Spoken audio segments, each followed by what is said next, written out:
Hi guys, I'm Aaron. I'm going to walk you through how to pull espresso shots. So this is your portafilter. You always want to dry your portafilter so that way it doesn't start extracting. You don't want any leftover grinds in your portafilter or else you'll taste it. That goes with your group head as well, so you always want to clear it to remove any grinds, any leftover debris, and that is why.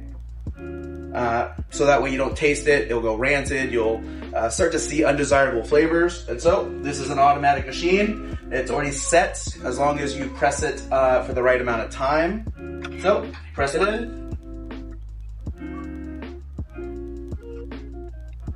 If you're dialing an espresso, if you're the first one in, you always want to pull 2 or 3 shots to see how they taste.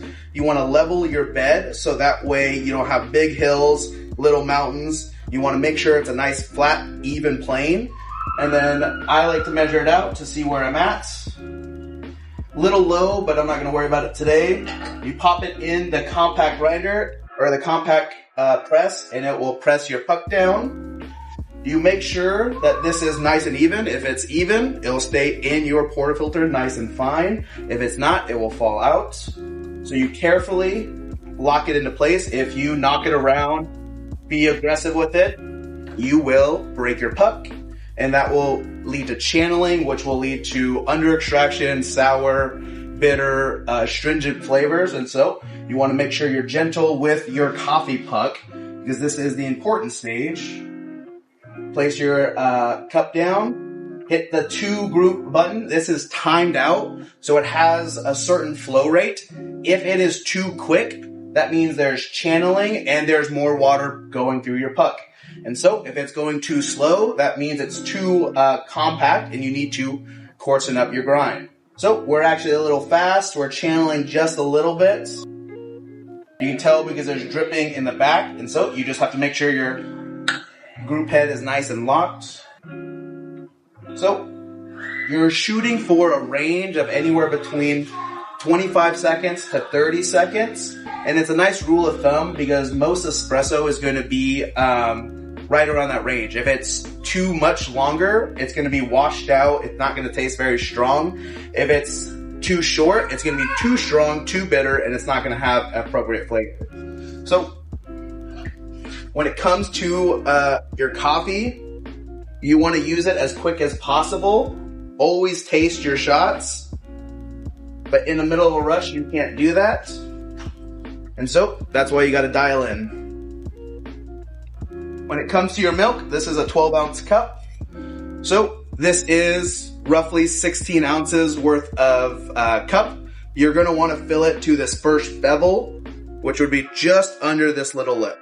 And so when you aerate your milk, it's going to expand. If you hear a screeching noise, that means you need to introduce more air. If you introduce too much air, it's going to have too much foam. And no one wants a thick, chunky latte. It's not a cappuccino. So before you steam your milk, you always want to purge your steam wand because any moisture in the wand will lead to a watery, soupy kind of a mess. So you want pure steam.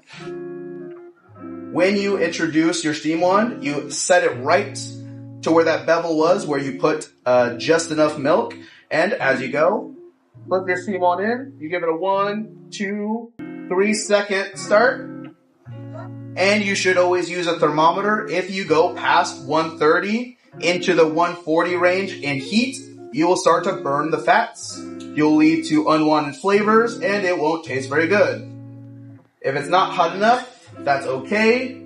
You can always fix that. Burning the milk is a bigger problem. So like I started, you always want to purge afterwards.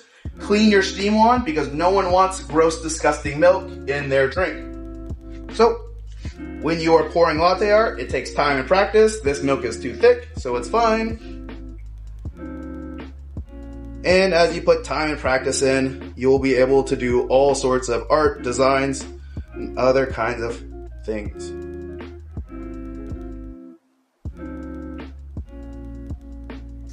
And that is a basic latte from start to finish, and there's a lot to learn in the process.